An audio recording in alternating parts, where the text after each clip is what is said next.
Bienvenue si vous venez de nous rejoindre sur les ondes de Média pour la suite de Pop-Up. Notre invitée aujourd'hui est Mahja Nait Barka, qui est la fondatrice de Casa Pocket, une société de guides qui propose des guides insolites dans Casablanca. Bonjour Mahja, comment allez-vous ? Bonjour Selma, je vais très bien. Merci pour l'invitation. Avec plaisir, merci beaucoup d'être avec nous aujourd'hui. Et oui, comme je disais, vous êtes fondatrice de Casa Pocket.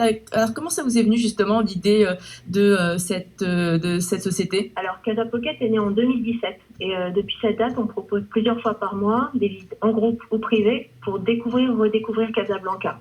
Alors l'idée de Casa Pocket, elle est née à la fois d'une curiosité et d'une frustration. En fait, quand je me suis installée ici il y a une dizaine d'années, j'ai commencé à arpenter la ville et rapidement je l'ai trouvée un peu comme tout le monde, compliquée, bruyante, très bruyante et en même temps terriblement riche et attachante. J'ai découvert vraiment un patrimoine incroyable, celui d'ailleurs d'une ville bien plus ancienne qu'on ne pense. Et comme je suis un peu curieuse obsessionnelle, j'ai commencé à me documenter sur son histoire, ses quartiers, ce qui n'était d'ailleurs pas toujours facile. Parce qu'en fait, dans le même temps, il y avait une vraie frustration. Je comprenais pas que le patrimoine de cette ville soit aussi méconnu. En fait, quand on s'y intéresse, on s'aperçoit que l'histoire de Casablanca est très rarement connue des Casablancais eux-mêmes, alors qu'elle est sacrément rock'n'roll. La ville ne dispose que d'un petit musée dans la Médina.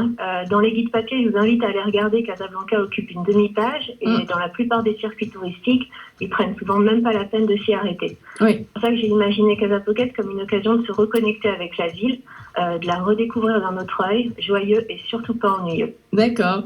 Et justement, quel genre de visite vous organisez ? Alors, Casa Pocket propose aujourd'hui plus de 20 circuits pour redécouvrir Casablanca d'une manière originale.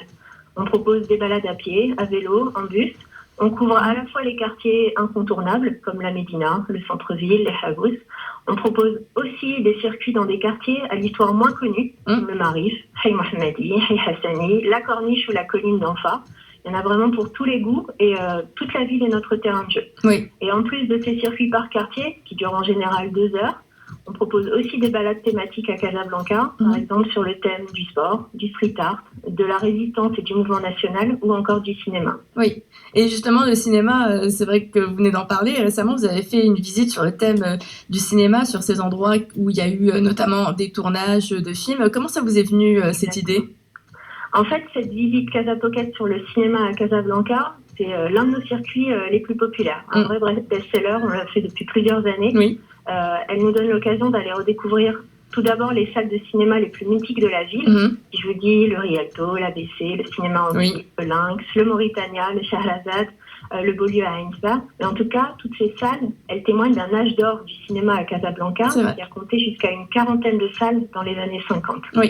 N'oublions pas non plus que l'un des films les plus célèbres au monde, il porte le nom de notre ville. Exactement. Le film de 1942 de Michael Curtis. Et c'est la raison pour laquelle, comme tu l'as dit, en fait, on profite de cette visite pour évoquer les grands films qui ont été tournés dans la ville blanche. Et aussi présenter les différentes images de Casablanca dans le cinéma national et international. C'est pour ça que notre visite est très interactive.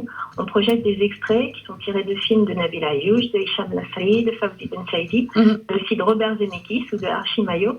L'expérience est vraiment immersive.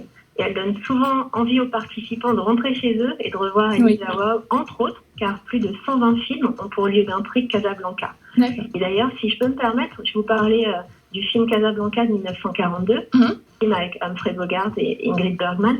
En fait, tout est parti de là. L'idée que ce film a fait entrer Casablanca dans la légende. C'est une ville dans ce film glamour, cosmopolite, romantique, une ville d'espions et de complots. Il y a des gens qui habitent très loin du Maroc, mais qui connaissent Casablanca grâce à ce film mythique.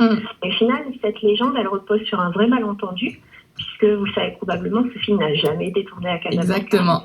Mais en studio à Hollywood. Dans ce film, d'ailleurs, la ville de Casablanca est totalement absente, si ce n'est à travers des décors en carton. Il n'y a aucun acteur marocain.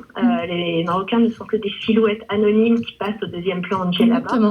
Alors disons que cette balade, c'est l'occasion d'une enquête sur cette grande imposture et aussi le prétexte pour raconter la grande histoire d'amour entre Casablanca et le 7e art. Oui, c'est vrai que c'est drôle. C'est vrai que Casablanca, elle est connue dans le monde grâce à ce film, Mais voilà, aucune scène n'a été tournée à Casablanca. Puis c'était à l'époque, il n'y avait pas beaucoup de tournage au Maroc, donc c'est pour ça. Mais dans l'imaginaire collectif, c'était la Deuxième Guerre mondiale. Exactement. Pour le tournage, il n'était pas question de le délocaliser, alors que le Maroc était en guerre aussi. C'est ça, en fait. Mais il y a encore plein de gens qui pensent dans l'imaginaire collectif qu'il y a des scènes qui ont été tournées au Maroc. Ça, c'est vraiment un mythe qui n'arrive pas à partir. Tu croises des fois même des grands-pères qui te racontent des anecdotes de tournage. Exactement. Comme s'il y avait une sorte de légende urbaine qui s'est créée, un mythe collectif où des gens sont convaincus d'avoir vu Humphrey Bogart dans la Médina aller manger un sandwich entre deux prises. C'est exactement ça, c'est vrai que c'est incroyable. Et c'est vrai que vous parliez de Casablanca et des gens qui sont absolument fascinés par cette ville. Pourquoi est-ce que tant de gens en fait sont fascinés par Casablanca sur Maroc ou dans le monde? Qu'est-ce qu'il y a vraiment dans cette ville qui fascine tellement les gens? Alors fascinant, je sais que c'est pas évident pour tout le monde. Oui. Mais effectivement, il y a de quoi être fasciné par Casablanca. En fait, moi j'aime bien décrire cette ville comme un archipel avec des villes qui sont très différentes les unes des autres et où chaque quartier offre un patrimoine, une architecture et une expérience unique. Je vous invite à faire un petit exercice. On va dire, vous allez vous balader à Casablanca une journée entière avec la naïveté et la curiosité d'un touriste qui n'a pas d'a priori. Alors, vous allez démarrer par une marche dans le parc de la Ligue arabe, qui a fêté ses 100 ans en 2015. On sait souvent peu qu'il est très ancien. Et d'ailleurs, est-ce que vous savez que Nawel Moutawakil et Saïd Aouita, ils ont foulé la piste de la Casablancaise, qui est le stade d'athlétisme de la Ligue arabe. Ah non, je ne connaissais pas du tout. Champion olympique. Ensuite, je vous propose de vous diriger, si vous voulez bien, vers la Médina pour un beignet et un verre de thé juste à côté du mausolée de Sidi Beliout. Là, vous découvrirez justement l'histoire des légendes de Casablanca, parce qu'il y a une trentaine de saints patrons et avec des histoires qui sont rocambolesques. Et ensuite, pourquoi ne pas aller faire un tour, quelques courses au marché de Roche-Noire, qui se trouve juste à côté d'une mosquée qui est incroyable de Casablanca, c'est la mosquée Al-Quds. En fait, cette mosquée, jusqu'au début des années 80, c'était une église, l'église Sainte-Marguerite des Roches-Noires. Et cette conversion d'église en mosquée, elle est extrêmement rare dans le monde musulman. Alors, il y a bien sûr Hagia Sophia à Istanbul. On va dire que c'est notre petite version casablancaise. Exactement. Etc. On pourrait vraiment passer toute la journée à explorer la ville, de Baladia à la Corniche, du lac d'Ulfa à Mère Sultan. Vous allez revenir très fatigué, c'est sûr. Vous en aurez pris plein les yeux et surtout, vous verrez combien c'est difficile de réduire Casablanca à quelques caractéristiques, d'où mon idée d'archipel. Casablanca, c'est une diversité architecturale, historique, mais aussi sociale. Tout ça la rend vraiment unique et fascinante. Et je pense que c'est ce qui attire autant de visiteurs dans nos balades avec Casa Pocket. En fait, Casablanca, c'est une ville qui doit s'apprivoiser et elle ne cesse jamais de surprendre tous ceux qui prennent le temps de la découvrir.